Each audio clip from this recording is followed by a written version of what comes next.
De nombreux dispositifs d'aide financière existent en France, mais ils sont parfois méconnus et leur impact n'est pas forcément bien estimé. Or, la période actuelle a mis en lumière l'importance de ces dispositifs. Comprendre à quoi ils servent, quel est leur impact et comment et par qui ils sont utilisés, c'est tout l'enjeu de l'enquête réalisée en juin 2021 par Xerfi pour le cabinet Axio Conseil. Cette enquête a plus particulièrement porté sur les entreprises du secteur agroalimentaire.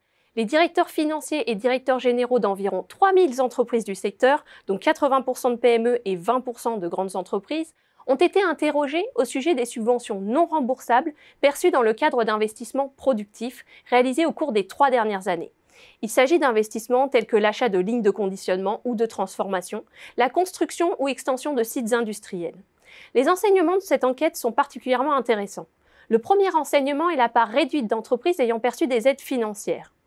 En effet, seuls 9% de ces 3000 entreprises, soit plus de 250 entreprises, ont obtenu des subventions et seuls 18% ont tenté d'en obtenir.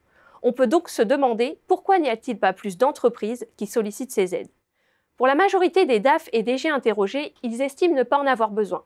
Pour les autres, soit ils n'ont pas connaissance de l'existence de ces subventions, soit ils jugent les dossiers trop compliqués ou trop longs à monter, ou bien ils pensent que leur entreprise n'est pas éligible.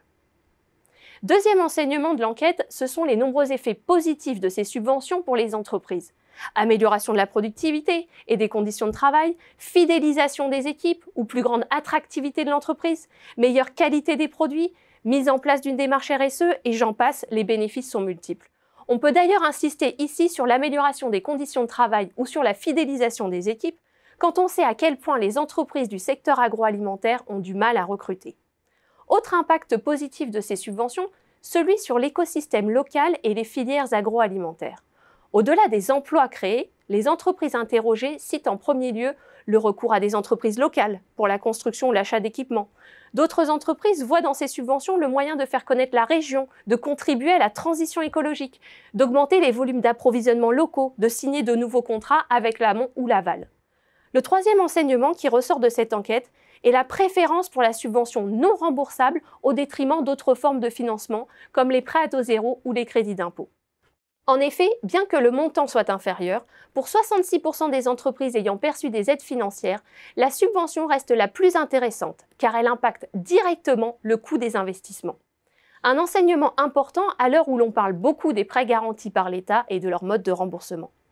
Plusieurs conditions toutefois à cette préférence, le montant de l'aide, le type d'investissement réalisé ou encore le délai de paiement qui peut lourdement impacter le projet dans certains cas.